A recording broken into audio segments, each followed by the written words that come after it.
Being 7 o'clock, we'll call the meeting to order. Roll call, please. Mayor Bastos. Here? Commissioner Bauer. Here. Commissioner Gage. Here. Commissioner Gary. Here. Commissioner Lynn. Here. Commissioner Ostrow. Here. Commissioner Twardy. Here. Okay, we're all here. Please stand and join us in the Pledge of Allegiance. I pledge allegiance to the flag of the United States of America and to the republic for which it stands, one nation, under God, indivisible, with liberty and justice for all. Okay, thank you very much. If we could have those with cell phones, if you would please put them on vibrate or silence them, we would appreciate it. Item number 1, proclamation recognizing the 2016 Sault High School girls cross country team. And if I could have Coach Jim Martin meet me at the podium, please.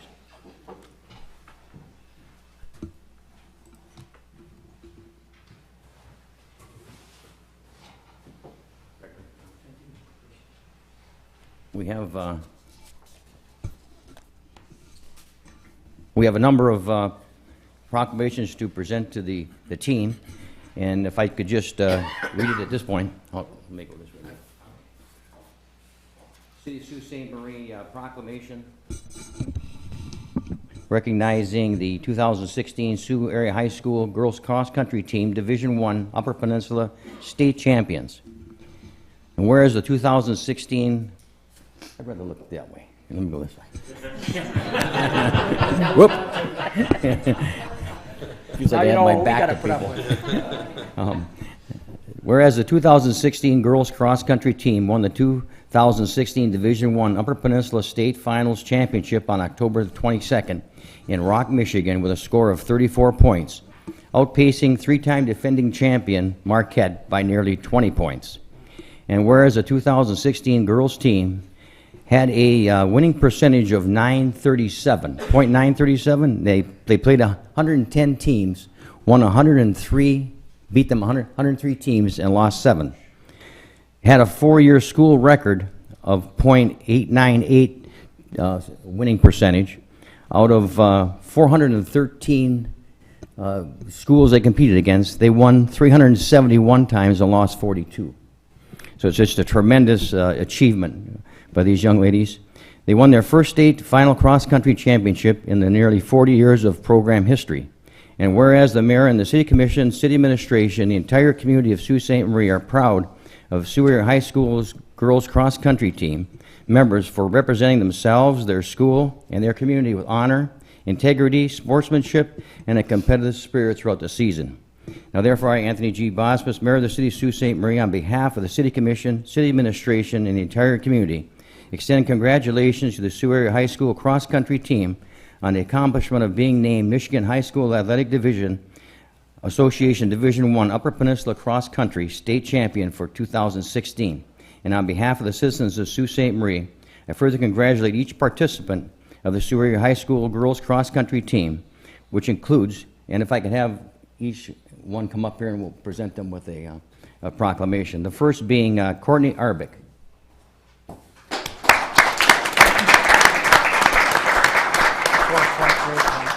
I can have you, after you receive your proclamation, go around and shake hands with the rest of the folks here. Congratulations. And I'm going to save Coach Martin's until last, and you might want to say a few words. I was going to give it to him first, but also, if we could have Megan Arbick. Sisters.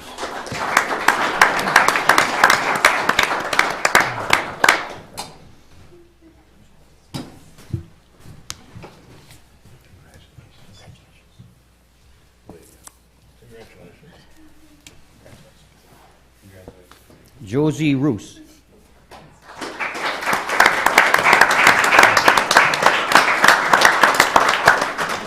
Just keep standing.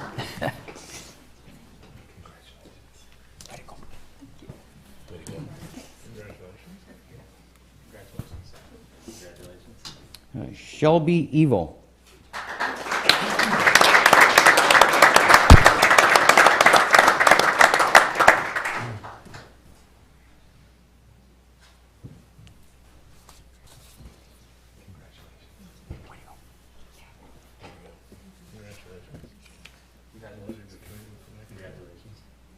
Nikki Kacharzik.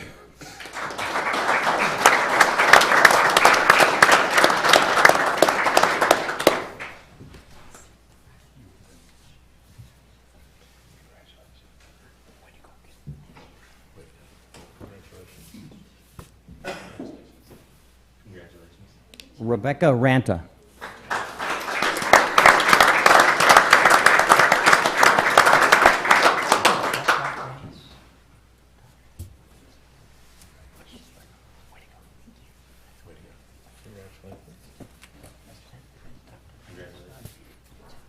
Mackenzie Kelchick.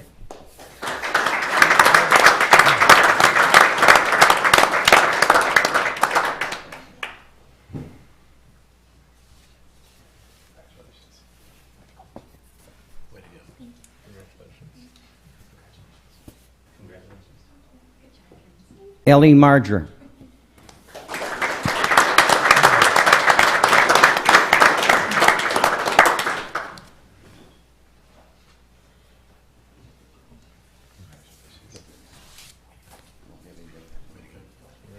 And we've had the assistant coach, Terry Wilkins.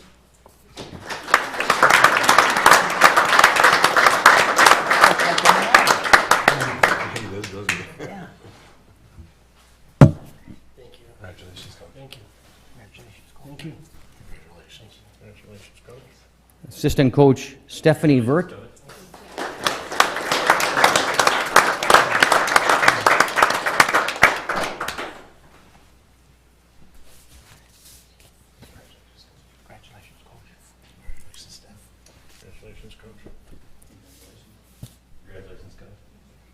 Assistant coach Randy Vining wasn't able to be here, but we also have head coach Jim Martin.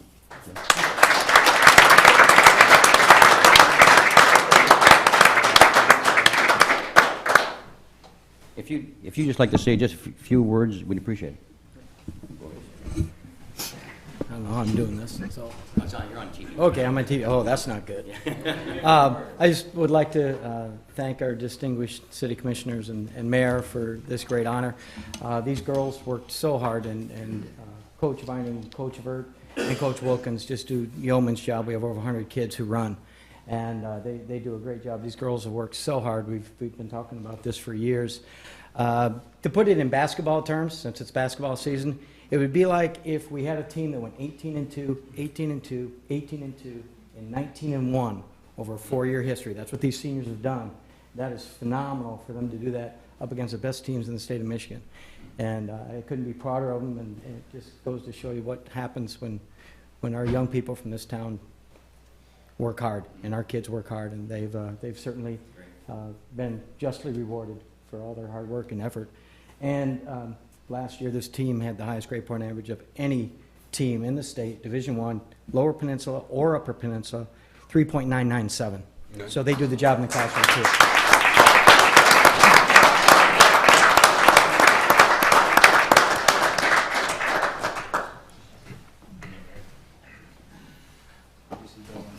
Well, that's great. We only wish continued success. Certainly like to thank Commissioner Twardy. She was the first commissioner that got that on the agenda, so thank you very much. It's a great opportunity and great class, and good luck and great for the Sioux area. And, if you want to go ahead and you can stick around for the rest of the meeting if you want, but if you'd like to go. See how fast you really are.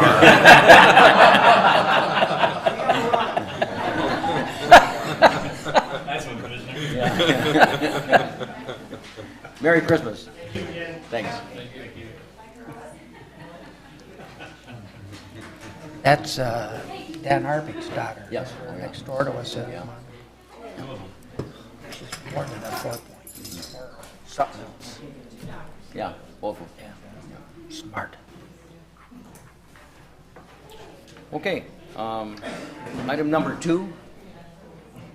Public comment on scheduled agenda items. Any person may reserve time to speak on an agenda item, not to exceed 3 minutes per person. Is there anyone in the audience that wants to speak on an agenda item? Okay. And we'll go on to item number 3, the consent agenda. Deputy City Manager. Under the consent agenda, A, minute approval. 1, approval of the minutes of the regular city commission meeting of November 21st, 2016. Recommended action, approve the minutes of the regular city commission meeting of November 21st, 2016. Item 2, acceptance of the minutes of the following boards and commissions. A, Airport Advisory Board of October 13th. B, Planning Commission of October 20th. C, Tree Commission of September 20th. And D, Zoning Board of Appeals of October 13th. Recommended action, accept the minutes of the various boards and commissions. Item B, special orders of business. 1, schedule a public hearing for the Bambi Brownfield redevelopment plan. Recommended action, schedule a public hearing for Monday, December 19th, 2016 at 7 p.m. in accordance with the Open Meetings Act and applicable statutes to approve the Bambi redevelopment plan. Okay, thank you. Is there any commissioner that would like something further explained on the consent agenda? Commissioner Gage. So move approval of the consent agenda. Support. It's been moved and supported. Are there any questions? Roll call, please. Mayor Bospas? Yes. Commissioner Bauer? Yes. Commissioner Gage? Yes. Commissioner Gary? Yes. Commissioner Lynn? Yes. Commissioner Osterhout? Yes. Commissioner Twardy? Yes. Motion carried. Thank you. Item 4, special orders of business. A, annual audit presentation for year ending June 30, 2016. Okay, thank you. City Manager Turner. Thank you, Mayor. Ms. Trina Edwards from Dennis Gartland and Neargarth is here tonight to present the annual audit to the City Commission for the financial statements as of June 30, 2016. Please. Evening, Trina. Good evening. Hello, everybody. So you should have in front of you a couple of items. The large bound book is the actual audited financial statements, and then there is a separate audit-related communication letter. And then I also prepared a one-page summary of the financial results for the year that we were going to put on the overhead. I believe you received it in your packet. Did you all get the one-page summary? Okay. So these are the financial statements for June 30th. I should do this. June 30th, 2016.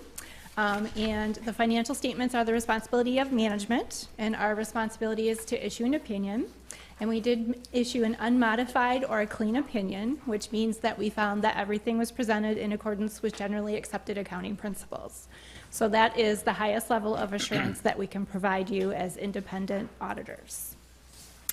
As far as the highlights go, there's 2 sections in the audit. There's the government-wide, which is the full accrual basis of accounting, and then there's the individual funds.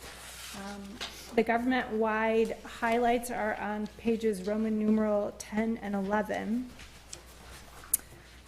And if we look at those pages, for the city as a whole, on Roman numeral page 10, the total assets and deferred outflows were $145.7 million at June 30th, 2016. So on Roman numeral page 10, I'm on the 2016 column total there. The total liabilities and deferred inflows were $73.5 million. And to point out on that page, there's a non-current liability of, a current liability of $30,338,000. And that does include the net pension liability of the city. So that's for the MERS pension plan and the police and fire pension plan. And that liability did increase a little bit this year. It was about $18 million last year. And it went up to $23.1 million this year. A portion of that relates to the fact that the MERS actuaries decided to use a lower interest rate. So the return on the investments for the projected net pension liability was not coming in as they had expected. So that did increase the liability for the city. And that liability had to be recorded starting last year on the face of the financial statements. It was always listed in the notes to the financial statements, but it actually got recorded as a liability starting last year. So the total net position on page 10 is $72.2 million. And you'll see the unrestricted portion is negative $12.4 million. And that is exactly what happened when the net pension liability got put on the face of the statements. It put that into a deficit position. So with that net pension liability of $23.1 million, if that was not on there, you would have a positive $12 million. So just to, again, point that out, it's still kind of new. It started in 2015. And then on page 11 Again, looking at the far right column, the total revenues of the city were $24.6 million. The total expenses were $22.8 million. And the net increase in net position was $2,094,903. And then if you turn to page 7, this is where we start the individual funds of the city. And you'll see the general fund on the far right here. So the total assets of the general fund, or I'm sorry, on the far left, not the far right. The general fund was at $3.1 million for assets. Liabilities were $540,000. Deferred inflows were $60,000. And so that leaves fund balance at June 30th, 2016 of $2.5 million. Now, the city does have a policy of requiring fund balance to be between 15 and 20% of expenditures, and you are at 23%. So you are above your required policy for June 30th, 2016. The unassigned portion here is $317,000, and that's really what's available for general operations. The committed is the amounts that the City Commission has set aside for certain projects, as well as to pay the accrued sick and vacation time, which is very fiscally responsible. We don't see a lot of cities or villages or townships who actually set aside that money to pay the accrued sick and vacation time. And the non-spendable is in the form of inventory and prepaids. So the unassigned portion is about 3% or 10 days of expenditures. And then the budget to actual is presented on page 72. There was a net loss for the year, actual net loss of $51,000. And there was a budgeted net loss of $385,000. So you actually came in about $330,000 better than you had budgeted for your general fund during the year. As far as other financial highlights, also on the budget, there were no budget overages in the expenditures, so you came within your budget in all of the expenditure line items. As far as other financial highlights, there was a bond refunding or refinancing this year, and that did save the city $405,000 in cash flow. That's presented on page 44. And as far as new disclosures, we added some additional disclosures this year for the retiree health care. There's 4 bargaining units that participate in that, and the city is setting aside money in agency funds to pay for that future liability. And in fiscal year 16, distributions started to the DPW retirees. The other bargaining units are still negotiating that. I believe the fire started after the end of the year. This year, we also had to do a grant audit or a single audit because the city received over $750,000 in federal funds. We tested CDBG, Highway Planning and Construction, and the Drinking Water Revolving Funds, and we did not have any findings or issues with any of those particular federal grants. And then also attached is a separate audit-related communication letter, and this includes the communications with those charged with governance. So the first page talks about compliance and internal controls. We do have one internal control item that we've had in previous years, and that's the preparation of the financial statements. And this is something that's very common in units of government, particularly smaller units of government, and that is that the auditors prepare the audited financial statements, the entire book with all of the disclosures, and the standards require that management of the city actually prepare it. And so we're just informing you that we have prepared it for you. However, we have presented drafts to management of the city, and they have reviewed and approved those drafts. So you're still taking responsibility for those financial statements. On page 2, the qualitative aspects of accounting practices, there was a new standard this year, GASB 72, for fair value measurements, which added an additional footnote, so it made the statements longer yet again. And this one relates to whether the investments are traded on active markets or less active markets. So for instance, common stocks or stock mutual funds, which are held in your pension trust account, those are traded on a public stock exchange. Whereas bond mutual funds, typically bonds have an issue available for sale on an exchange, and then that goes off the exchange. And so bonds have a little less observable market, basically. As far as accounting estimates, we listed several of them on the bullets, starting on page 2, the depreciation expense, accrued compensated absences, allowance for uncollectible accounts. On page 3, the health insurance claims incurred but not reported, the financial guarantees, and the pension liabilities. And we looked at all of the underlying records supporting those estimates and found that they were reasonable. As far as significant disclosures, we mentioned the investment risk disclosures in Note C, the employer retirement and benefit system in Note L, and then also the commitment and contingency disclosures in Note O of the financial statements. We had no difficulties encountered in performing the audits. On the bottom of page 3, we list the audit adjustments that were posted as part of the audit. The largest was basically to record the bond refunding activity. And then on page 4, there was no disagreements with management or consultations with other accountants. And then on the bottom of page 4, we start talking about some new standards that are going into effect. It seems like every year lately, there's new standards. So effective for June 30th, 2017 for other post-employment benefit plans, and for the city, this will be effective for June 30th, 2018. It requires that you calculate any future liability and record it on the face of your statements like you've had to do for the pension plan starting last year. Now, as of right now, the city is setting aside money, paying as you go. It's a defined contribution retiree health care plan, so I believe all of your liabilities are already taken care of because you've been setting it aside as you go. And then for next year, also tax abatements. This will require the city to calculate any taxes that have been abated and disclose the amounts of those taxes, which I was talking to the finance director, and this could potentially be a pretty large number for the city. There's quite a few of tax abatements that the city has. And then finally on page 5, we talk about the supplementary information, which is throughout the financial statements, and we did look at that and looked at the underlying information and found that everything was fairly presented as well. So with that, I will open it up for any questions. Thank you. Questions? Commissioner Lynn, you always have a question. Yeah. I ask the same thing every year. We're using a grade if you're in high school. A is the best.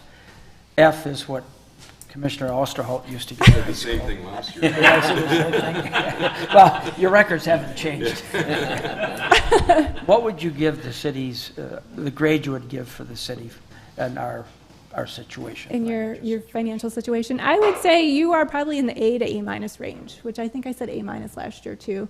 The one thing I would be careful of is in your general fund. You have committed quite a bit for future projects, so just make sure that you're leaving some uncommitted for unknown things that will come up. I think you've got $300,000 of uncommitted, which is it's only 10 days of your budgeted expenses. But other than that, I think you're very fiscally responsible. You're well within your budget. You're coming in better than your budget. As far as the records go, they're very organized. All of the employees are very helpful and very knowledgeable of their different areas. So I think the city manager and finance director asked how they could improve, and I said, I think you're really doing everything you need to be doing. So. How concerned are you of our unfunded police and fire pension fund? It's something I've always been concerned about. Yeah, it's a big liability, but I can tell you you're not alone. I know that. In the How about state, Chicago? there's a lot of people or a lot of units of government that, that liability has always been disclosed on your financial statements, but I think a lot of people just didn't pay much attention to it until it actually had to be recorded. So you are making the required payments each year that MERS or the police and fire actuary tell you to make, and so they're projecting it out based on their professional knowledge of this is what you have to put in each year, and you've been contributing 100% of that. So I am concerned because it is a big liability, but the likelihood that the city will close down today and have to fund that fully is very minimal. So, excuse me, so Thank you. realistically, not everybody retires on the same day or the same Correct. year, so that, but as auditing, that's what you look at, but realistically, we're still doing pretty well. Yes, yeah. It's basically a big, large estimate that gets changed every year based on a lot of different factors. Thank you. Commissioner Gage? One thing that I would ask, and you might know the answer to this and you might not, is that in Lansing, they're talking a lot about MERS and switching it from defined benefit to defined contribution. What would that do to us? Well, there is legal ramifications. You can't just switch the current people who are under defined benefit to defined contribution without fully funding the plan. So if you were going to do that, you would have to fully fund that $23 million. However, you can change it for new employees going forward. From an accounting standpoint, defined contribution is always better and easier because you define what you're going to put into the plan and you just pay it every year. Versus defined benefit, you're defining what people will get when they retire. So that's where this estimation process comes into place. Okay. Commissioner Gary, do you have a motion at all? Or a question? I have a motion somewhere here. Let's skip ahead. I also have a motion. I'd make a motion to accept the annual audited financial statements report for the period ending June 30th, 2016. Support. Support. City Manager, just a final word. Thank you, Mayor. Certainly appreciate that presentation by Trina and all of the work that Kristen Collins and the Finance Department and their staff has done on this. Looking at the historical trends, you can see where at the end of fiscal year 2013, the minimum fund balance ratio was 18.5%, and then in successive years increased gradually from that to 21.75 and then to about 23.5%. So that historic increase, I think, has really come to fruition because of a lot of the policies the city's put into place, the minimum fund balance policy, the debt policy, taking actions like the refunding of the Building America bonds within the past year, internal controls like the capital project administration policy and the 2-year budget cycle that's been implemented. So certainly these are tools that have been helpful, and appreciate the opportunities that we've had working with this firm to further discuss what kind of other controls can be put into place, and making sure that as we are very cognizant as an administrative team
that we're taking the correct actions. I think it's a credit to the department heads that the expenses came in $300,000 under within the general fund. So certainly appreciate the team effort in that regard.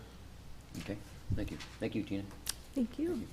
Certainly, on behalf of the commission, we would like to thank the auditing firm and certainly the staff and administration for their fiduciary responsibility, because that's what keeps us sitting here and in the black. And we certainly appreciate the taxpayers in the city of Sault Ste. Marie. And we talk about growing wealth in our community, and that certainly helps the bottom line as we continue to grow, and hopefully progress will make that even better going forward. So thank you again. Thank you very much. We have a motion and support. Any other comments? Roll call, please. Commissioner Bauer? Yes. Commissioner Gage? Yes. Commissioner Gary? Yes. Commissioner Lynn? Yes. Commissioner Osterhout? Yes. Commissioner Tuarty? Yes. Mayor Bostos? Yes, motion carried. Thank you. Item 5, communications. A, from the Eastern Upper Peninsula Planning and Development Commission, request for a letter of support for an EPA Brownfield Assessment Grant. Okay, thank you. City Manager. Thank you, Mayor. It is my impression that the Eastern Upper Peninsula Regional Planning Development Corporation has a representative here tonight to address the commission. Alicia? Okay.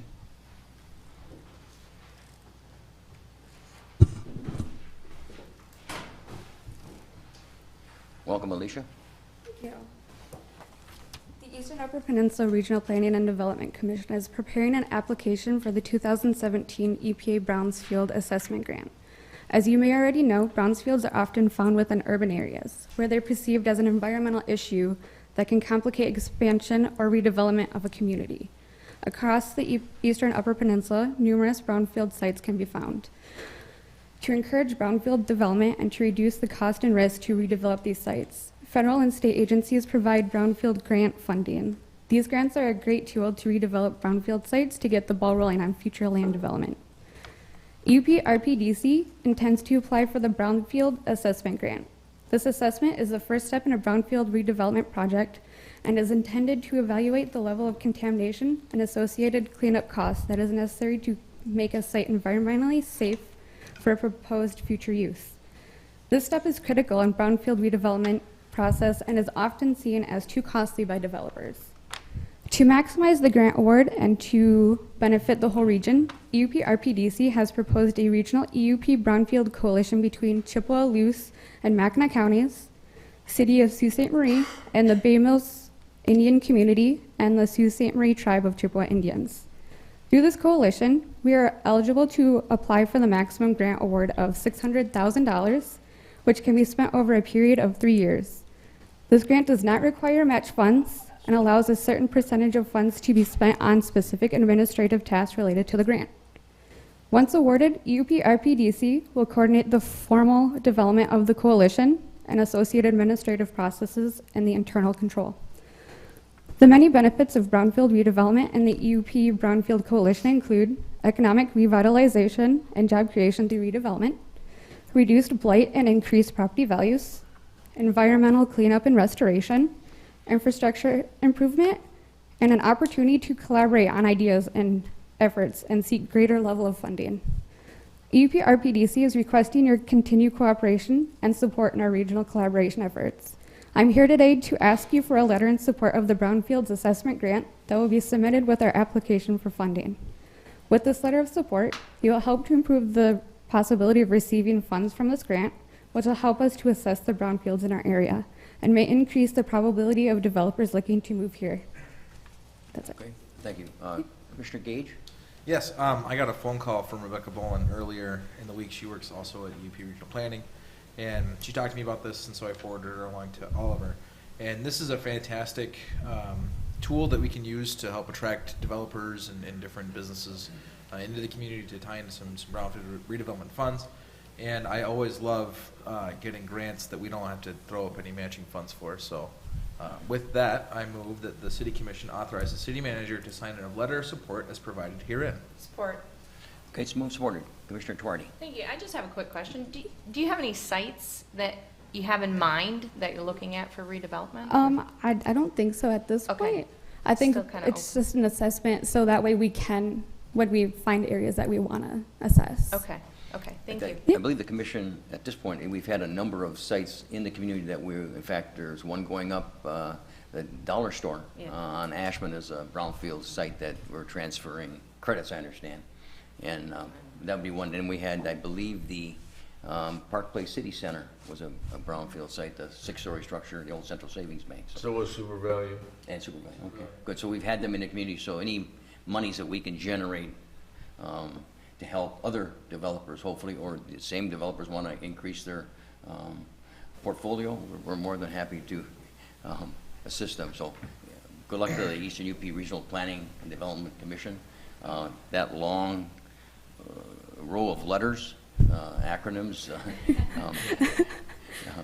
but yeah, it's Jeff continues to do a great job there and with good staff. So.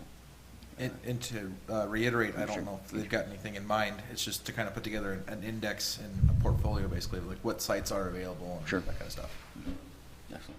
Anyone else? Commissioner Gary, do you have a question? I don't know. Okay, thank you. We have motion and support. Roll call, please. Commissioner Gage? Yes. Commissioner Gary? Yes. Commissioner Lynn? Yes. Commissioner Osterhout? Yes. Commissioner Tuarty? Yes. Mayor Bosphus? Yes. Commissioner Bauer? Yes. Motion carried. Thank you. Excuse me. Thank you, Alicia. Okay, item number 6 is the city manager's report. Thank you, Mayor. Item A under City Manager's Report would provide for the award of a bid for winter snow clearing services for the downtown, City Hall, and the parking structure. On this matter, DDA Director Nepper is here to present to the City Commission. Okay. Evening, Justin. Good evening, Mayor. Good evening, Commissioners. Just pulling up my little cheat sheet here. Sure. About 3 years ago, I believe, we looked at our downtown snow plowing contract.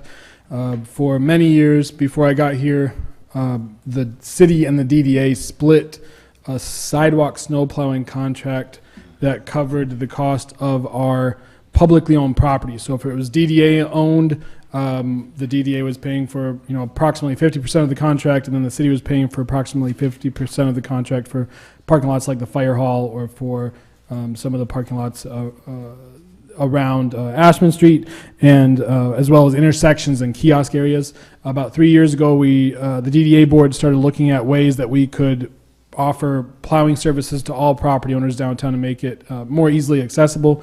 So we went out for bid, and the cost was pretty reasonable, and we looked at adding on a portion of funding that would cover all private property owners that were interested in participating. It went well for the first 3 years. We did a 3-year contract. Our next contract just went out for bid, and we only received one bid from Athene Lawn Services for $22,000, an annual maximum of $22,000 to handle all downtown sidewalks for all of the public and DDA-owned sidewalks, as well as any sidewalks in front of property owners that were interested in participating. We have most of downtown that's interested in participating. What we did was calculate based on that fee approximately about $1.60 to $1.80 a linear foot that we assess to our property owners. It's very affordable. For smaller properties, it might only be $30 or $40 a year for the snow plow to go past them a few times a day if it's snowing. And then it also covers sand and salt. This year we made sure that was written into it. And then we also went out for bid for 2 separate addendums to the contract, one for City Hall itself. City Hall has as much sidewalk in terms of footage as half of downtown. It's we have the entire block plus multiple sidewalks everywhere. So that's something that City Hall has covered out of, I believe, the general fund. And then we also have the parking garage that was included in the bid for the 4th floor deck to plow off all the snow and clean off the top deck of the parking garage and haul that away. So those two are independent. The parking garage came back at $195 per clear for the 4th floor, and that's for hauling away. And then for City Hall, it came back at $45 per plowing of the entire City Hall. So it's a pretty affordable program, and we do have most of the property owners on board. There's a slight chance for a little bit of variation each year based on property owners that decide to come to join the program. For example, Ace Hardware, since getting new sidewalks from our construction last year, they said, hey, we want joining the program this year. So we might see that 22,000 go up a little bit based on new property owners coming on board. But with that being said, it's been a great program in which the city and the DDA and private property owners are all kind of covering our own pieces and getting kind of a group discount, if you will. So with that, I would take any questions or. Any questions? Commissioner Twarney. Just a comment. Well, you know, snow removal can be very frustrating. And I think that this is a program that continues to improve with each year, and I think that has a lot to do with you and how you're, I don't know if you sleep much during the winter, but I do know that if I text you at 5 o'clock in the morning and say, you know, we need to get on an area, that you're all for it 100%. And I just think, I just have to give kudos to Matheny Lawn Service, because I know when he first started out, he didn't have enough equipment really to handle the project, and he continues to grow and expand, and I think that he's been doing a great job, and I think it's going to get even better this year.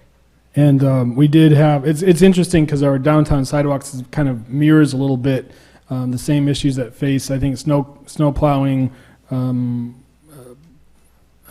work in any scenario. Like, for example, this morning was very heavy snow, and so it took them a little bit longer, and you know, both Kevin Kilps, my maintenance staff, as well as myself, kind of toured around town and made sure we were calling property owners and letting them know, hey, it looks like they're going to be 30 minutes late this morning, things like that. So it is going better and better as we get used to it, and appreciate it. Yeah, absolutely. That being said, sure. Can I make a motion? Sure. Okay. Make a motion that the City Commission award the bid to Matheny Lawn Services in an amount not to exceed $22,000 annually for downtown sidewalks, $45 per plowing of the City Hall sidewalks, and $195 per plowing and removal of the parking garage. Support. It's been moved, supported. City Manager, any comments? Additional comments? Nothing further, Mayor. Thank you. And I would echo those comments about the work of the Downtown Development Authority, the contractor, and DPW and Streets Department. Okay. Thank you, Justin.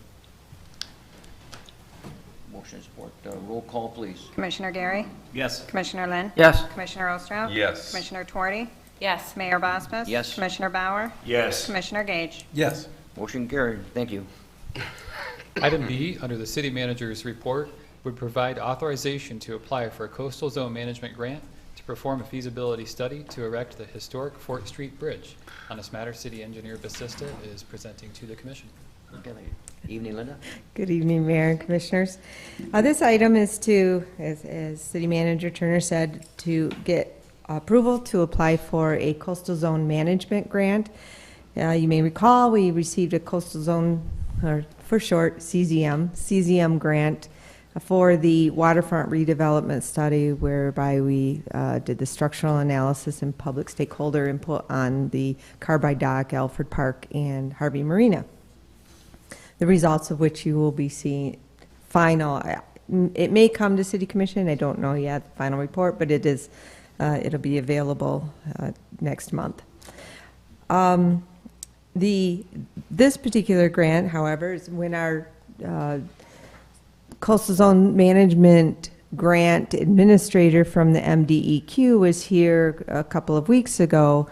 I toured him around, showing him not only the Carbide Dock and Alfred Park and Harvey Marina, but our plans for, what's going on at Ashman Bay and all of our waterfront sites. And I pointed out to him the Fort Street Bridge, and as you may recall, the historic Fort Street Bridge, we were required to agree to reconstruct that at another location if we could get a grant to do so. And we were required to set aside funds to match the grant. And we have applied in the past for transportation alternatives grants unsuccessfully. And over the years, some pieces and parts of the bridge are missing. They've either walked away or just are turning back into rust into the ground. I don't know. They've been sitting out there so long. So in order to really make a final decision on the future of the historic Fort Street Bridge and to seriously apply for grants for the reconstruction of it, we really need to know what the possibility with it is. And since This CZM grant will fund 50% of a feasibility study. I'm recommending that we apply for the grant. Right now, I'm recommending a budget of $35,000. We've been talking to Cloverland Electric for the possibility of re-erecting it as a pedestrian bridge over the power canal. So that's what the feasibility study would look at in particular, and their concerns, feasibility study, it's a little higher than just counting the parts and finding out what it would cost to just erect it, which was the original plan in the Ashman Bay Park, to just erect it as a footbridge to, I think, nowhere.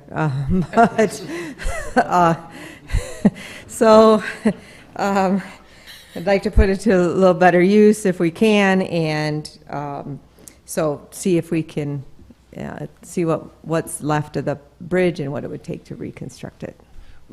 I guess a question, you said pieces walk away or they rust or whatever it is, but would they look at each individual piece and see if it can be reconstructed? Is that what Yeah, they would have to inventory I understand that there was an inventory done when it was disassembled, and then they could go out and look at what's still there, what it would take to put it back together as a pedestrian bridge. So, Yeah, and I remember the discussion when we received the grant for the Fort Street Bridge, and that was part of that,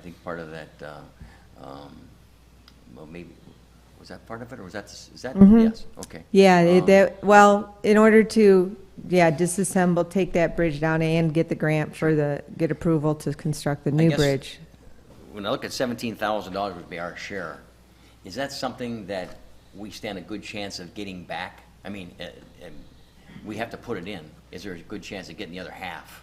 And then is there a good chance of actually getting a grant? I mean, you're looking at several hundred thousands of dollars, right? I mean, you're looking at six. Yeah, I think there's there's certainly a better chance of getting a grant if we know exactly where we want to put it and what it's going to cost to construct it. Okay. So there is a better chance of getting a grant under that scenario. Okay.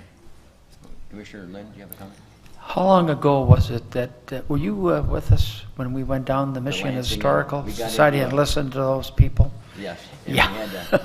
We had to get a little obnoxious with one of the. Oh my God. That's understatement. And we ended up getting the funding for the Fort Street Bridge. That was back in the 90s. How long ago was that? Were you early 90s? Yeah. Yeah.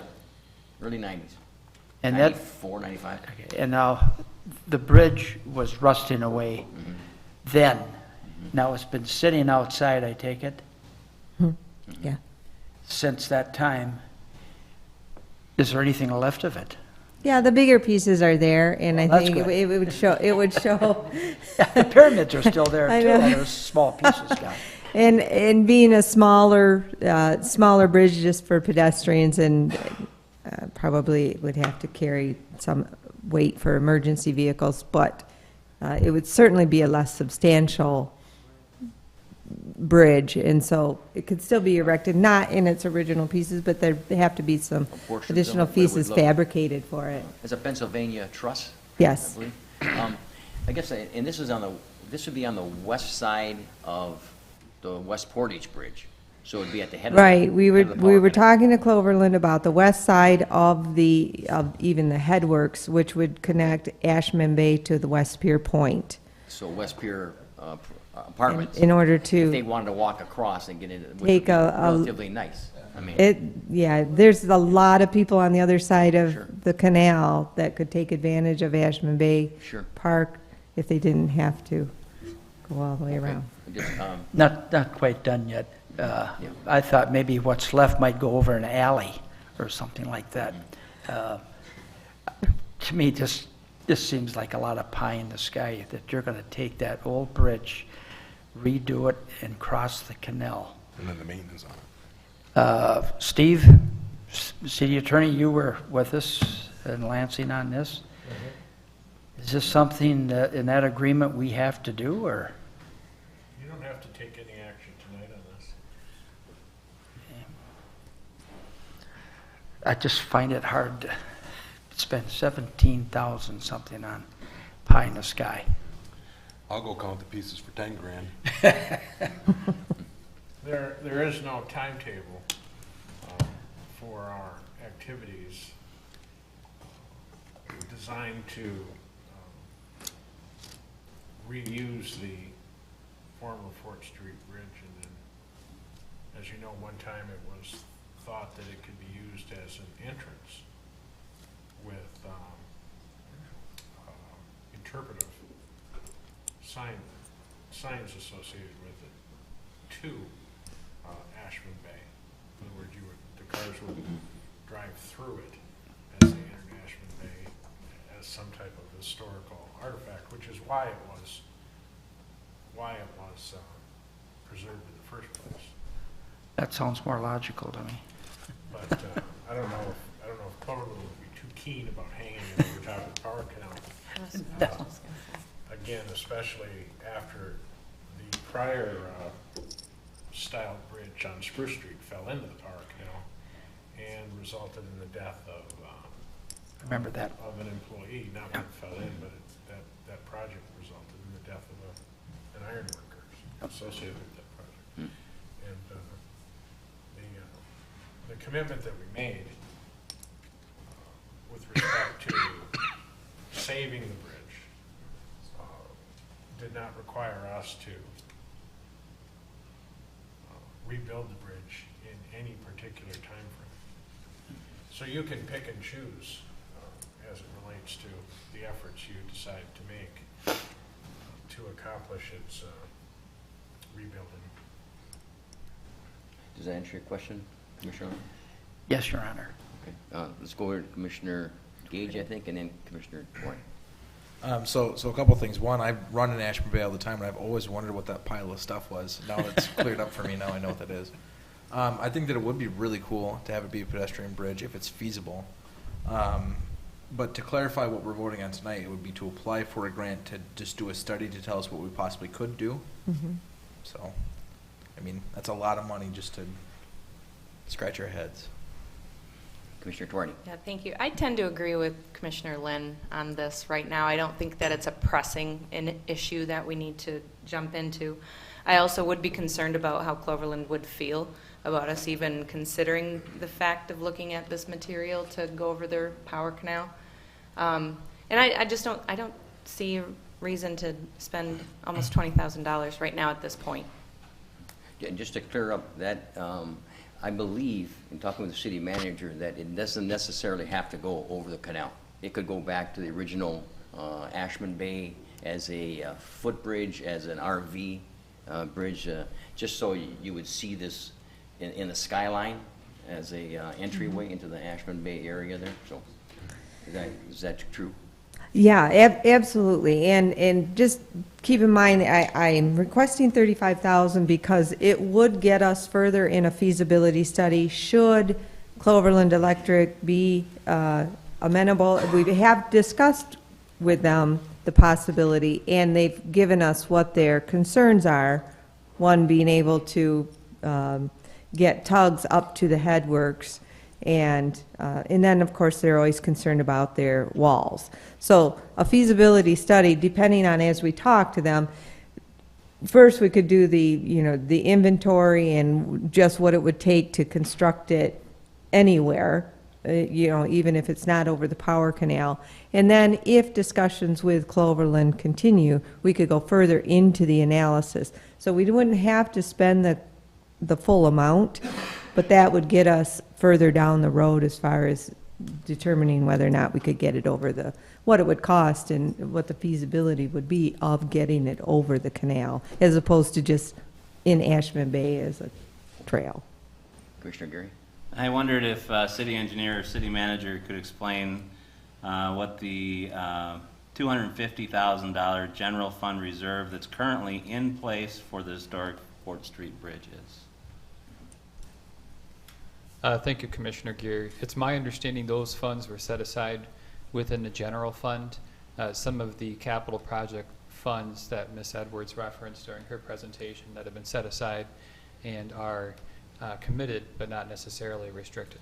So that's the $250,000 that at one point I believe were conceived as being a match for some type of grant that would help to resurrect the 4th Street Bridge. Thank you. Okay. Commissioner Ostrow. I guess looking back at it and know the 4th Street Bridge very well as a youth, I played on it every day. But I think about that bridge back in the shape it was back when it was closed up and everything else. It would be great to get these grants and everything else to put it up. I mean, it's a historic structure and those bridges no longer exist. But my concern is, okay, we get it up. Now we have years and years and years of maintenance that we're gonna have to pay for as well. So we get all this grant money and get the bridge erected, either just as an interpretive sign coming into Ashman Bay or even crossing the canal. Who's gonna foot the bill to maintain this bridge? This old bridge is already very well rusted now as it is, and continue maintaining it. The cost that's gonna be involved in that is much more astronomical than what we're actually looking at just to have it erected. And so that would be my concern. Yes, it's a historical structure, everything else. Unfortunately, the agreements that we've made in the past that we're gonna make every attempt we can to erect it. But if we do this, what kind of cost are we gonna incur in the future, and the city's gonna incur for years and years and years come to erect this and to keep it safe for even pedestrians? Because that was an issue even when I was a young kid. And that's why they shut it down at that time, because we could not afford the maintenance on it. So we're gonna spend this money to go out and do a feasibility study to put up a rusty relic, and no matter where it's put up, we're gonna have to maintain it. And we have to worry about the safety of citizens again. Those are excellent points. And maybe the city engineer would know, is part of a grant program, is there monies available to restore the bridge, to help maintain it? Once you put that kind of a paint or like the fencing that we had put up on Ashman for the cemetery, that snow doesn't bother it, it lasts. Well, I'm sure that this type of bridge if it were re-erected, that it would be coated, and so it wouldn't be erected without refurbishing all of the pieces and parts and making sure they have a useful life, a good 50-year life or more, with maintenance. Maintenance on that type of bridge would be possibly painting and like our current bridges, we have regular routine maintenance to extend the life of our bridges, but it would have a long, useful life if we were to reconstruct it, re-erect it. Any further questions? Commissioner Gary. I just can't help but think, I agree with a lot of comments that have been already said, but I can't help but think of some of the communities like Midland that have the Tridge, some of the communities up in Keweenaw that have reconstructed bridges so that they can use them for their walking paths and to make their communities more accessible and bikeable and walkable. I think that structure, I know we've been down it a lot, and it's a pretty unique structure, and I think it would really make a nice addition to the community if it were in conjunction with some kind of non-motorized pathway. But I don't know what that would be, and I guess that's what a study is for, to find out the highest best use for this bridge. Can I interrupt you? Just a question. That 50% that they talk about, this CZM folks, is that an arbitrational? Can they fund 75% of it? We fund 25%? Is this like a first? They're familiar with us, so they say, No, it's fixed on the 50%, but it did mention that there's possibility of getting other grants that would provide the match for that 50%. Their 50% is fixed, but there are opportunities. This is a little more opportunities than a lot of other grants to get another grant to provide the match. Okay. Good to know. Commissioner Gary? No, that was the extent of my comments. I think I would tend to support at least applying for the grant, see if we can get that status and see what use we'd have in the non-motorized community here. Commissioner Gage first, and then Commissioner Norton. So I feel bad admitting this because I'm so young, but I had to look up a picture of what the 4th Street Bridge looked like because I had no idea what it looked like.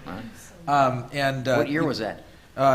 When I moved here? 05. Oh, well, okay. But the thing is, you know, when you think about Sault Ste. Marie, when I think about Sault Ste. Marie, I think about our history. I think about how we are an industrialized town with a lot of really cool bridges: West Portage, East Portage, Ashman, the International Bridge, the Mackinac Bridge. We're a town that's very bridge centric, and I think that, I mean, the rail bridge too. This seems like an opportunity for us to take hold of something that is a very big part of our history. It's very cool, and it's something that ties into the rest of our community and is a big identifier for Sault Ste. Marie. And if we can apply for money to help save something, a little piece of what makes Sault Ste. Marie, I think I'm convinced. Okay. Commissioner Tuarte. Just one more quick question for Linda. So you're the engineer, I'm not an engineer. So you've been out there and you've looked at all of the junk out there. What do you think? Like, what's your take on, is it salvageable? Well, like I said, we need the inventory to find out, and I haven't really looked real closely at it, but there are a lot of pieces there that represent this type of bridge that it is. That it's really the rivets and the supports and brackets and so forth that are missing, which there are companies that do that kind of fabrication to match. So the big pieces are there, and big pieces I'm sure are salvageable. Okay. Commissioner Osterhill, you have a question? So I guess just one more last question is, for us to further go any further, actually to apply for any more grants, we have to have this feasibility study done. Yeah, because when the first time we applied for a grant since I've been here, we were just going on a ballpark. I don't know where this number came from. We really don't know enough about what it would take to be the type of grant that we would get to re-erect it would be a competitive type grant. So the more you know about what you're doing, as opposed to just, pie in the sky, oh, we've got this idea. If we really have concrete information and we've taken this step, we're much more likely to score high in a competitive grant to fund the construction of it. Okay. City manager has a comment too. As the city engineer, in the past, the CZM grant that was submitted for the waterfront redevelopment study, it's my recollection, and please correct me if I'm wrong, that the city was able to submit for it and it had to come back in front of the city commission for approval for the grant terms if it were to be awarded. Yes, all of our grants, we get a city commission approval to apply, city commission approval to execute an agreement. Mm-hmm. Commissioner Gary. I make a motion to approve the submission of an application for a coastal zone management grant in the amount of $17,500 for presented purposes. Support. It's been moved, supported. Are there any additional comments or questions? I do have one. Yes. The number of 35,000, I mean, where did we come up with that number? Did Coastal Zone Management come up with that number? I came up with that number just based on past studies that include structural engineers and then possibly geotechnical investigation. Okay. Anyone else? Roll call, please. Commissioner Lynn? No. Commissioner Osterhout? Yes. Commissioner Tuarte? No. Mayor Basmus? Yes. Commissioner Bauer? No. Commissioner Gage? Yes. Commissioner Gary? Yes. Motion carried. Thank you. Thank you. Yeah. Item C, under the city manager's report, would provide authorization to execute a service provider agreement with Sioux Events. As commissioners are aware, city administration has been engaged in discussions with Sioux Events and the Sioux Area Convention and Visitors Bureau recently regarding a service provider agreement through which Sioux Events would provide certain services to the city of Sault Ste. Marie. More specifically, Sioux Events has completed substantial work during the 2016 calendar year in support of planning efforts associated with the 350th anniversary of the French settlement of Sault Ste. Marie. Mary Jo Duval with Sioux Events, who's here tonight, has taken a lead role in these efforts, and a tentative summary of the events associated with the 350th has been included for review. As detailed, the summary represents an ambitious recognition of the community during the 2018 calendar year, and undoubtedly this recognition will result in significant regional and national interest from a tourism, promotional, and placemaking standpoint. The included service provider agreement would provide for Sioux Events to continue its efforts in supporting the necessary planning for this milestone event, and would also provide for additional services, including planning, coordination, and execution of activities associated with a great race expected to occur during 2017, the provision of promotional and marketing assistance for events supported by the city, integrating recognition of the U.S. Coast Guard into all events coordinated by Sioux Events, in line with the City Commission established goal of further integrating the U.S. Coast Guard community into the Sault Ste. Marie community, the planning, coordination, and execution of, as well as the promoting and marketing of the annual citywide cleanup, and planning, coordination, and execution of activities associated with other special events as agreed upon by both parties. The service provider agreement could provide an excellent opportunity to tie together these efforts with the marketing and planning capacities of Sioux Events and Sioux Area Convention and Visitors Bureau, and would further enhance the impact of these activities. Concurrently, the Sault Ste. Marie Downtown Development Authority would continue to facilitate its own events separate from this agreement. However, the city, DDA, and Sioux Events would continue to research ways to maximize collaboration. It should be noted that the included service provider agreement would provide for the payment in an amount of $5,000 for this work to Sioux Events, which would also be responsible for supplying all necessary materials in the production of this work. Additionally, the term of this agreement would be structured for a duration of 6 months to run through June 30, 2017, so that the structure of a longer-term agreement may be discussed during the upcoming budget workshops to be held by the City Commission in the spring. Both the city attorney and city's liability insurance carrier have favorably reviewed the included agreement, and accordingly, it's my recommendation that first, the City Commission authorize the city manager to execute the included service provider agreement, and secondarily, approve an associated budget revision for the service provision agreement in an amount of $5,000 with funding coming from contingency, which would retain a balance of $38,800 for the balance of the current fiscal year. Thank you, Mayor and Commission. Okay, thank you. And there are two recommendations in discussion with the city attorney. Those are two separate motions. And Commissioner Gary, you'd like to make a comment? For the city attorney, I am a board member of the CVB and a signatory of Sioux Events, so I would like to abstain from any discussion or vote. You should abstain, that's correct. Okay. City Commission, Commissioner Bauer. Before I make the motion, I'd like to know, would it be unethical for us to bill the citywide cleanup in 2018 as the 350th annual Sault Ste. Marie citywide cleanup? So moved that the City Commission authorize the city manager to execute a service provider agreement for the detailed purposes. Support. It's been moved and supported. I won't comment. That's funny. If we've been paying attention that long, we wouldn't have all that stuff that we have to worry about now, I wouldn't think. But no, citywide cleanup's a great event, and it certainly helps the winter blahs and making everything look very nice in the community going forward. So, do we have any questions or comments? We have a couple of folks here in the audience, and Mary Jo especially, who would always likes to talk about what she does.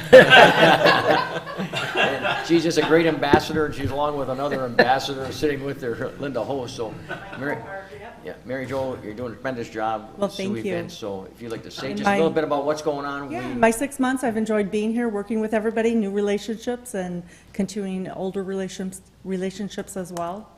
Right now, we're currently working on a couple holiday projects. Along with the city's Light Up the Sioux, we have started a little program for area students called Light Up the Tree. So through the Sioux school systems, we have passed out a flyer that has a tree on it with 10 light bulbs, and the kids need to go with their parents to local businesses and groups downtown and stuff like that. They're going to collect a light bulb at each place. Once their tree gets filled with 10 light bulbs, they'll be able to take it to the Tower of History. And with your field tree, they're going to get an ornament as a free gift for completing it, as well as free admittance into the tower. So hopefully it's going to be helping people coming down into the downtown area to do some shopping and eating out, as well as getting parents into the Tower of History with their families and checking out the lights for the community. So we're excited about that addition to Light Up the Sioux. Secondly, we kind of a spur of the moment, Thursday, Friday type thing. We found out on Facebook that the Festival of Trees was not happening up at Lake State. So with Sioux Theater, also Ashley Corbier from Allure Dance Company, and Luann Armstrong's group from the Academy of Performing Arts, we're going to do a Light Up the Tree Festival on December 16th down at Sioux Theater. We'll have a performance from all those organizations, and then we will auction off trees and wreaths and gift baskets that have been donated from local organizations, community members, and businesses and such like that. The money actually that we raise from there, part of it will stay with Sioux Theater for their Raise the Roof or their heat project. And as far as the money that we raise from the Festival of the Trees, those will be donated to 2 local organizations in the community that need assistance during the winter time as well.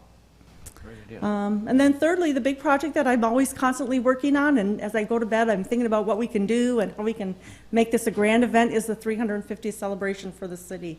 So we are progressing quite well on that. The first of the year, we'll be starting our fundraising campaign for that. We are continually making new relationships with different entities and groups, getting our plans for different events. I actually spoke with a business earlier this week to get our kickoff started down at the Ramada, have a New Year's Eve event, some fireworks, maybe a ball drop, something of that effect. So all the details are quickly coming together for that. Each month there will be something new going on in the community. We'll be expanding on Rendezvous in the Sioux, really getting our history out to the community, as well as working with the elementary schools and high schools on different historical projects, art projects, and different things like that. Any questions? Great. No, it's going well. All right. Thank you for the update. Commissioner Land. Can I ask her a question? Has nothing to do with that. It's about hospice. We're excellent. Hospice. You did great. I was gone to Texas, visit my son, or Mary and I, for Thanksgiving. What was the total raise from Dancing with the Stars? We are actually still waiting on the casino to come back with our check because they collect all the funds for the tickets and that. We are anticipating approximately $55,000. Is that the most ever? That will be the most ever, yes. My wife and I thought we should have won, and we want the ballot recounted. I heard that was coming up. Destroy the ballots. No, we don't. I actually recount them myself afterwards. They were right on, and I keep them until next year just in case somebody like you wants to recount. There you go. But you guys were remarkable. Yeah. Great. Anybody else? No. All Well, right. good luck. Thank you very much. Thank you for the update.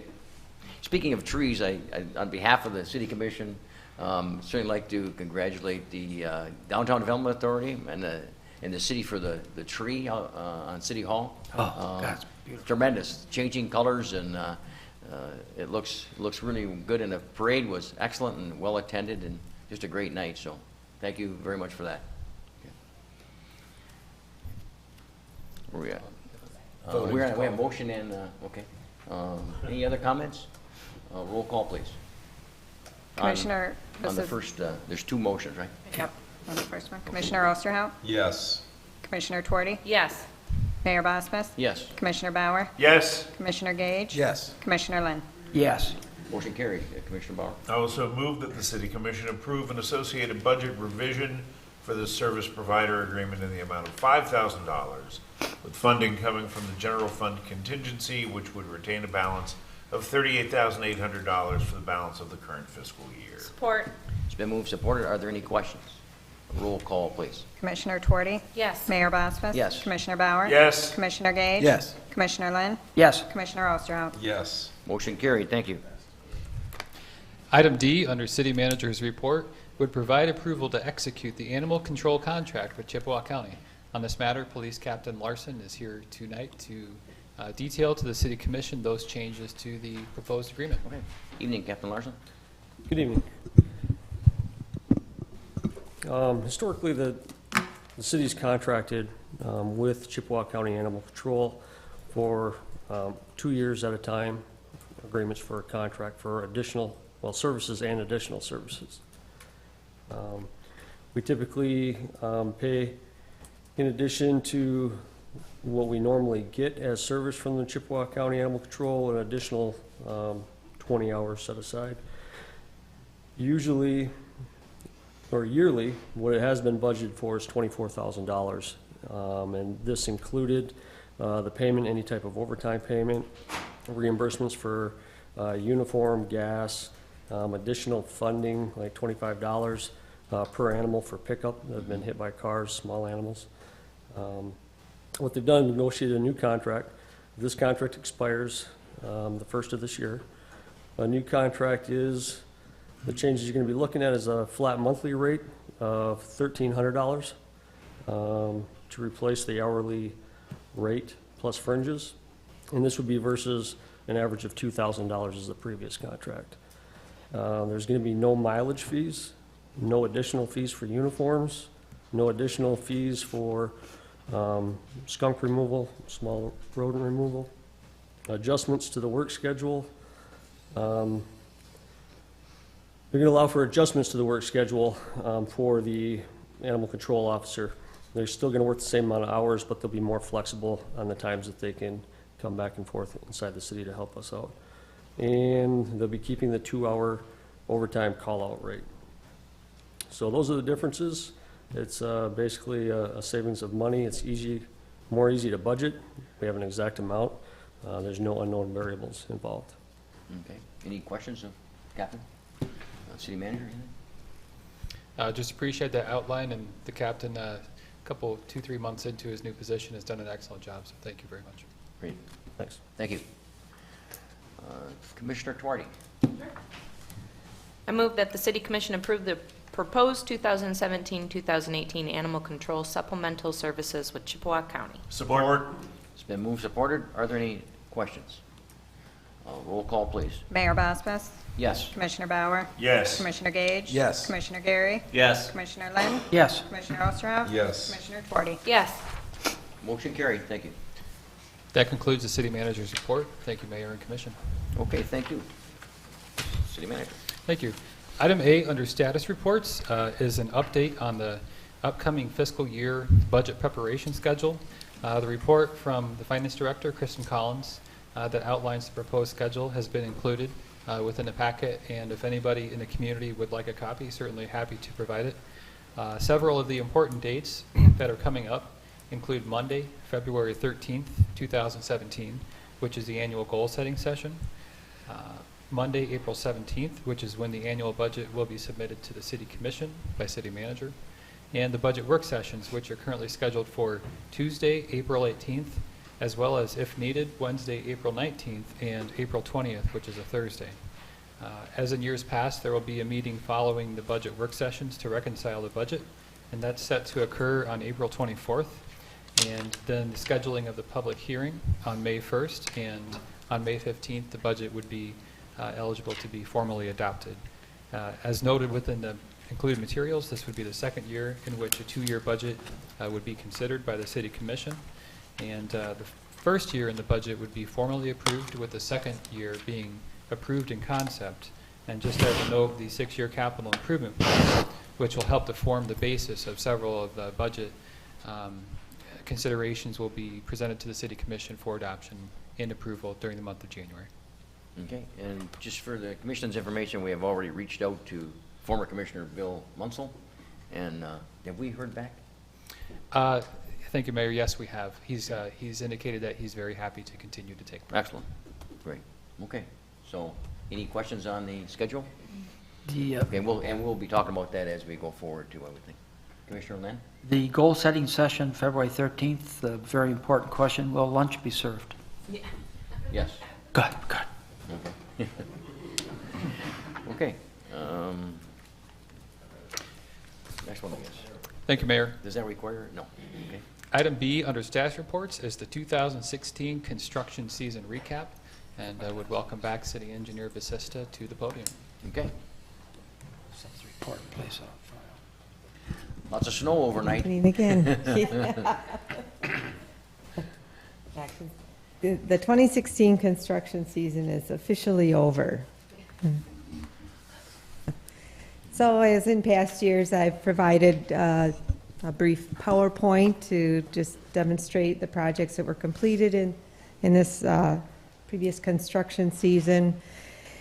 And it was, I don't know what to say about this construction season. It seemed like the previous year it was, don't try to go anywhere. Lots of roads were closed. But this year wasn't so bad. So I'll just go right into the projects.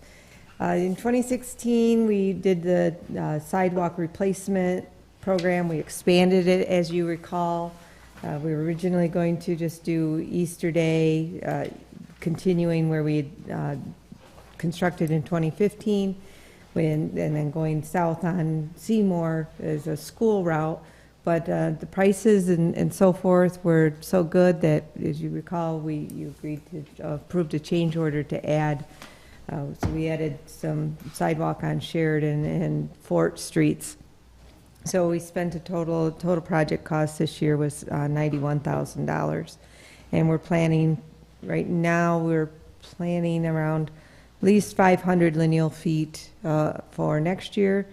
But this year we replaced 1,700, just over 1,700 lineal foot of sidewalk. We also did the bridges capital preventative maintenance this year. A lot of our projects were bid early and finished early, so it's been a long time. A lot of these projects were done in June and could have been forgotten about. But we did capital preventative maintenance on Spruce Street, West Portage, and Fort Street Bridge. Those received the epoxy overlay. It's just a small stone. It was a spray down epoxy with a stone. Extends the life of the concrete decks. We did some deck repairs, some joint repairs, and a little extra work on the West Portage Bridge. And that total project was $310,000. A contractor out of Grand River they were out of the Grand Rapids area called Grand River Construction. Northwest Design Group was our consultant on that project. But we did do during the construction, Northwest Design Group provided the construction inspection, but as an MDOT project and local bridges, the funding came from local bridges, with our project administrator, Angie Patterson, with certification in office tech, field manager. We were able to administer a good portion of that contract. So we just hired the consultant to do the inspection, and we did the contract administration, saving the city money in that regard. We also did the wastewater treatment plant screw pumps. LD Doxa, another contractor out of the Grand Rapids area, was awarded that bid. C2AE was the engineer. That was 100% funded by the city's utility funds. Total project cost was $385,000. That project was the addition of a fifth screw, and that's what you see there in the picture on the left. That is a screw pump. For a while, the roof was off, so you could see the whole thing. I thought it was kind of interesting. I don't know what the public thought as they were driving by, but watching wastewater go up the screws. And then the picture on the right is they were doing forming the channel with a sprayed on concrete, so the channel that the screws sit in. Can I ask a quick question? Commissioner Gage has a question. Just on that, does that bring us up to 5 total screws now that operate and that function? Yeah. Yep. And the fifth one's kind of like a backup contingency one? And the fifth is in the rotation with the other screws, but the fifth being a brand new screw can handle a lot more capacity than the old screws, because the old screws are not as tight as they used to be, so they drop a lot of water on the way down up. But Good, thanks. We also did the West Portage mill and resurface. That was just a 2-inch mill of the existing pavement and resurfacing. That was a very quick project. I apologize for the pictures. Didn't get good before pictures or very good after pictures. So, but that picture on the right is while they were paving, actually, and the picture on the left is from Google Street View. And so that was from 2008. And what you see in that picture, I don't know if I can, yeah. If you see this cracking here, this is a good demonstration of capital preventative maintenance, keeping our good streets good, so that we're not waiting until the road starts getting deep base problems. There was surface cracking. We didn't have to do very much joint repair after the milling was done. So we have a good base there. If we continue to mill and resurface it, keep the pavement good, that road will last a lot longer than if we weren't doing this type of activity. So that's what the transportation asset management is all about, keeping our good roads good. Because if we let them deteriorate to structural failure, there's nothing we can do except reconstruct them. And without having to do any utility work, because the utility work was done in the early 90s under that street, now we can just keep the street good. That was a total cost of $75,000, so that was a good life prolonging project. The next one was the Prospect Alley between Spruce and Arlington, also known as the Evening News Alley. We went in and did a crush and reshape on that and then resurfaced it. And Norris Contracting did that project. It was designed and administered in-house. That was funded by city and special assessment at a cost of $27,000. The Meyer development still kept us busy, and this is public infrastructure that for this year they constructed the lift station. It's located at the just west of the Sears store there, and that's the lift station on the right, top right. And then on the bottom, there's just a picture of a pole there, but those are the strain poles for the new signals that'll be going in the spring of 2017. So Meyer had those projects constructed, and as I said, the signals will be added in the spring. Those will be put into operation, and all of those will be, the signals in front of the Meyer Drive will be turned over to the city. The signals at the I-75 ramps will be turned over to MDOT. So there'll be 2 additional signals? 3 sets, actually. There'll be the one at Meyer Drive, one at the northbound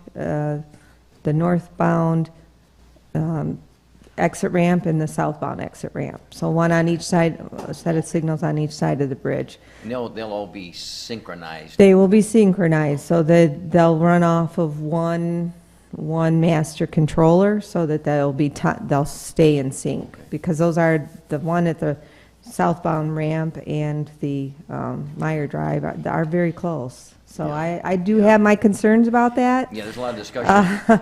And unfortunately, I'm preparing myself for a lot of comments when those signals go into operation, a lot of calls.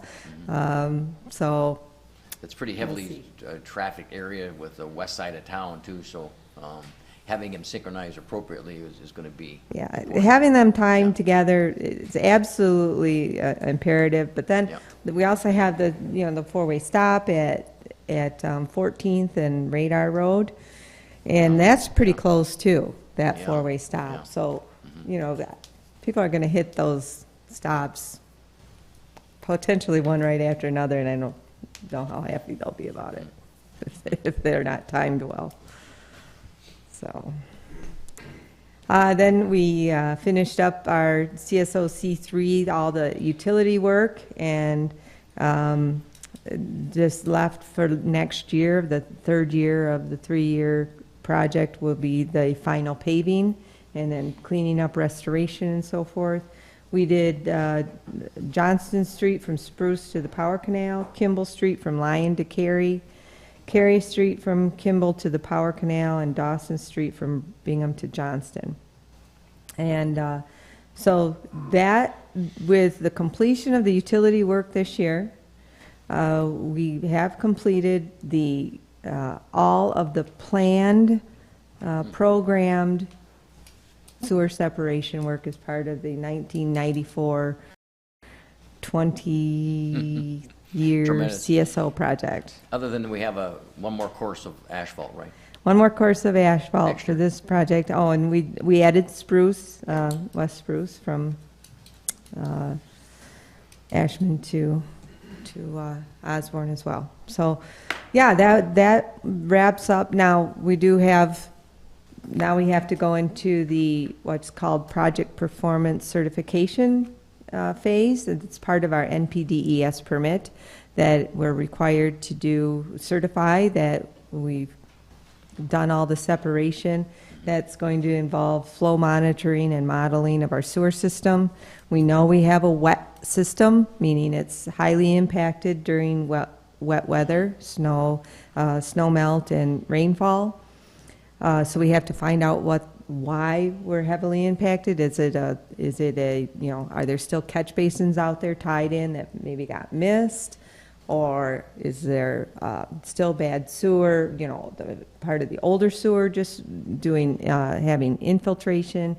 So we have to do that, and the timing was perfect in that it came out with the SAW grant, so we have about $1.5 million that we're doing for the SAW grant, and able to complete this investigation work that will tie nicely into our project performance certification. So the infrastructure work continues, but not at the grand scale of the combined sewer overflow program, which was about 40 million roughly?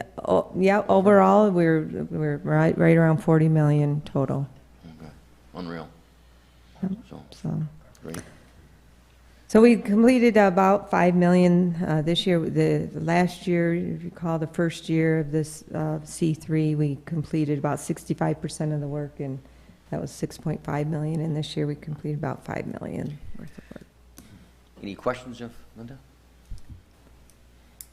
Commissioner Osterl.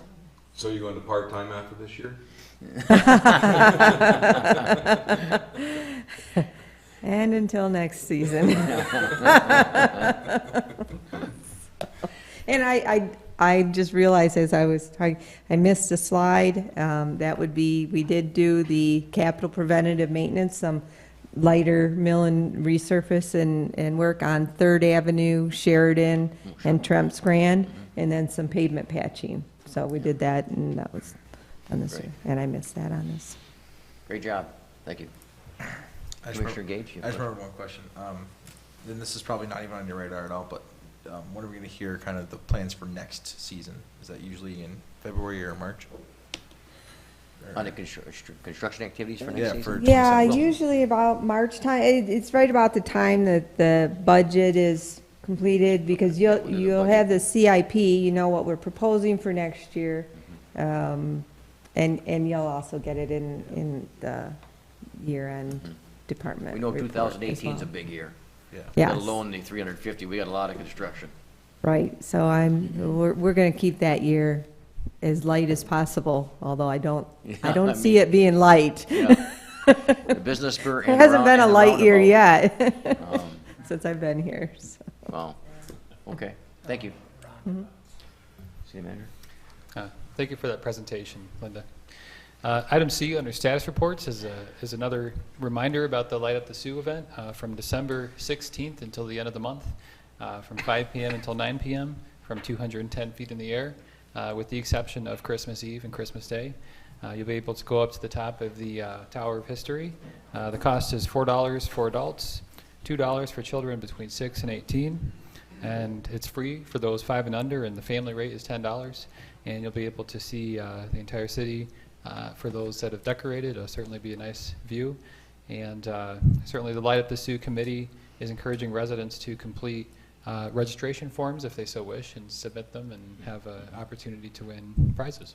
Great. Commissioner Bauer, you have something? Yeah, just for people that have family and friends coming in from out of town, it's a great way to show off the city. cheaply. It's a great view. Yes. Yeah, it's a great view. It is. Okay. And item D, under status reports, is an update from IT Director Raphael regarding the new city website. Okay. Evening, Bonnie. Hi. How is everybody? Good, thanks. Good. Hello. Lady behind the glass. It's weird being on here. Who's back there running the show? It's Kelly. Hi, Kelly. Okay, so this is our new website that we've chosen to go with. This one is a mobile-friendly page. We can do a lot of things with it. I'm so excited. It's crisp, if I can say that word. It's really a crisp website. So I'm just going to kind of take you through a little bit of what we have here. When you first load the page, now we can have this here welcome screen, and I can edit this to have little announcements in it, you know, things that are going to come up in the next week. Like I could have light up the Sioux and stuff like that pop up, and anybody that first visits the website will see this pop up. So I thought that was pretty cool. And then they can click out of it. There's an X in the upper right-hand corner of it. But this is the main page of the Sioux. You see how crisp it looks, and clean and neat. The channel bar, this is what we call the channel bar. It has pretty much stayed the same. We've moved around a couple things, but it's pretty much the same as the other website was. The staff directory, the staff email, make a payment are all the same. We added the Facebook, so if you click on this, then it takes you to our Facebook page, which I thought was pretty neat. And also we added the weather. If you click on that, it takes you to a weather website. So down at the bottom, we have 3 buttons here. One, public notices, which is just like the other website was. Site shortcuts. We've kind of compacted these down and to make like the front page not so busy. So the really the things that people would be looking for are under the site shortcuts. And the commission meeting videos are located there. And then our mission statement at the bottom.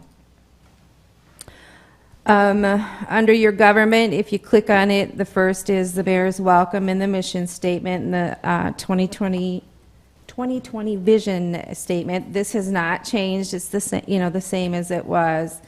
The city commission page is a little different, with all of your nice pictures of all you guys and your bios. Thanks for sending me the updates. So that page is more or less the same. The budget pages and that appointed boards is different. If you remember before, we had a list of the boards on the left-hand side, and if you clicked on them, then some of the boards gave me minutes, some of the boards didn't give me minutes, so it was kind of a sparse page. So what we did was we listed the boards and who was the director of the boards, and that's who they can contact if they need to get minutes. Agendas, we changed a little bit. You'll have the current year's agenda and background material in your basic agendas, but we also have archived minutes and archived agendas. So if you click on that, these are minutes from 13, 14, and 15. So we're going to keep a record of them on the web page along with the agendas for people to see. These have all stayed the same. The Sioux history has stayed the same. I did add Voyager Island. This is one of my favorite pages. Isn't it like it's so bright? And that's their flyer in that. And then Denny gave me a video, so I added the video of the drone going over the island. And then down here is pictures where you can click on it, and then you can go through the pictures and see the pictures of the island. Doing business is the same. Request for bids is there. Permits and forms is a little different. We've done it by department in that, but we've added little icons to kind of spruce up the page a little bit, because when you get to a page and you see all these links, I mean, it's boring, right? So we added little icons on there that I like, the little tent for Parks and Rec, and it's green. So what else did we do? Downtown Development Authority and the EDC office under doing business. If you click on, this is a new thing in the web page. You click on them and it brings up their actual web page within our web page. So you're still on our web page, but you can click on any of their stuff in their web page.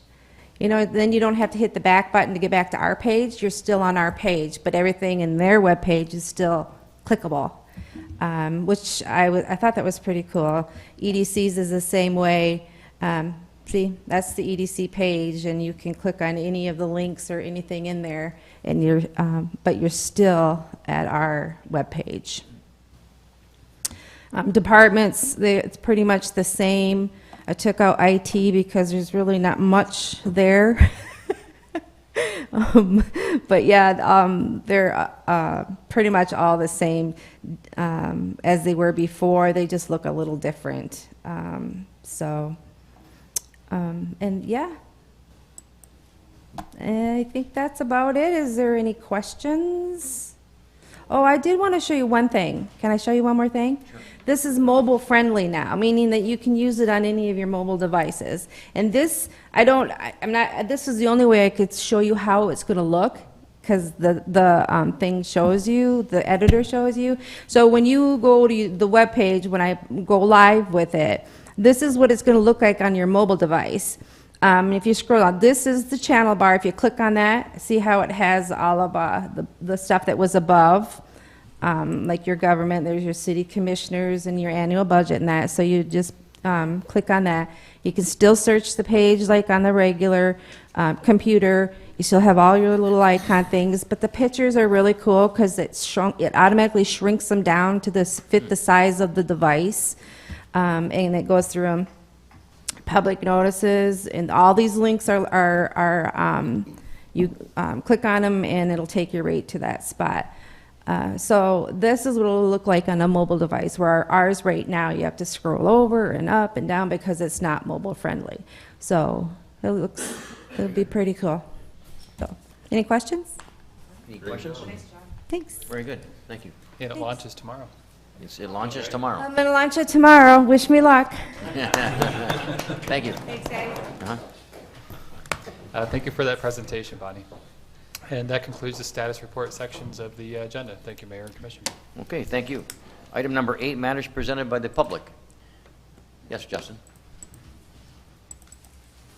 Oops. Bonnie's Sheesh. still trying to. I don't have my. You need glasses? She looks like I have them in my hand. She wants me to help her. I just have a few things, a couple events coming up, and just a 3-minute video to show you guys. But really quickly, a few things. First of all, I forgot when I was talking about the sidewalk snow plowing. I just wanted to say thank you to Public Works and the Street Department. They help us tremendously with keeping our downtown clean and working with our sidewalk street department. Sidewalk snow plowing crew, and then also on the city tree, I think that was Robin and Positive Energy that worked pretty tightly on getting the tree decorated. And I also wanted to say thank you to Bonnie and one of her friends that really helped us out with the sound system this year for the Parade of Lights. It was an amazing upgrade to our sound system, and also to the Salvation Army for providing free hot chocolate at the parade and at the tree lighting. That was a big, I think it was the biggest group that we've ever had in terms of, we measured it by free hot chocolate distribution. They did over 300 cups of hot chocolate and had another couple hundred people show up at the tree lighting that didn't get hot chocolate because they ran out for the first time ever. So it was a big event. Fort Street Bridge, just one thing I popped into my head, and maybe everybody already talked about it. Might be very interesting to look at that historic Fort Street Bridge as a snowmobile access point. Our current Fort Street Bridge is pretty tight in terms of getting snowmobiles downtown, so down the road sometime. And then I also wanted to say, going back to the Parade of Lights, I just getting ready to announce the winners for the parade, so I figured I might as well mention it tonight. Anytime Towing won first place. They had that huge, I think it was 3 different trucks, and then a gumdrop and gingerbread looking lit up house. They won first place. Smith & Company won second place. With they had all sorts of reindeers that were all lit up, and then Fundamental Baptist Church had a nativity scene and all sorts of kids. I think they were out of Kinchlow. They won third place, so that was big. And then really quickly, just to end what I'm talking about, I wanted to talk a little bit about our upcoming Christmas open house event downtown, which is this coming Saturday. We had an amazing, we're doing it twice, the first 2 weeks in December for the last few years. We're starting to offer the first 2 weeks in December as our Christmas open house event, which is all about coming downtown, shopping local, and enjoying the Christmas season, all the lights and all the garland and all the decorations and tons of activity. And Commissioner Gage helped us make a video, actually. He volunteered all afternoon Saturday and made an amazing video for us. And so I'm going to play that. And this is exactly what you'll experience, and even better, when you come out this coming Saturday from 11 to 4 on December 10th.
Excellent.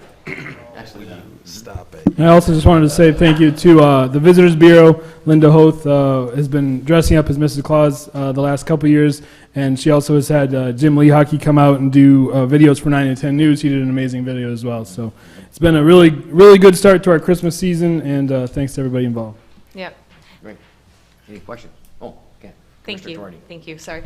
One of our honorable mentions that you should have said about the Parade of Lights was the City of Sault Ste. Marie Fire Department. Oh, absolutely. They had their big rig so dressed up, and I see Scott Labonte in the audience out there. And it was, I know that Chief was so proud. He was so excited. They did, it looked beautiful. So thank you for I that. think the fire truck was on the front page of all the 9 and 10 News posts. It was an amazing looking fire truck. That's cool. And then, yeah, the Christmas open house, what a great couple of weekends. And, you know, Linda Hoth, thanks to her for being Mrs. Claus. Mrs. Claus did come and get all of her vitamins so at Harmony Health Foods, so she will stay nice and healthy at least through the Christmas season. Great. Thanks. Thank you. Any other comments? Okay. Anyone else? Okay, we'll go to item number 9, matters presented by the City Commission. Commissioner Gary. Just said a couple of things. I think a few of us had the opportunity to go to the Convention and Visitors Bureau annual meeting last week, and I just wanted to touch on a couple of things.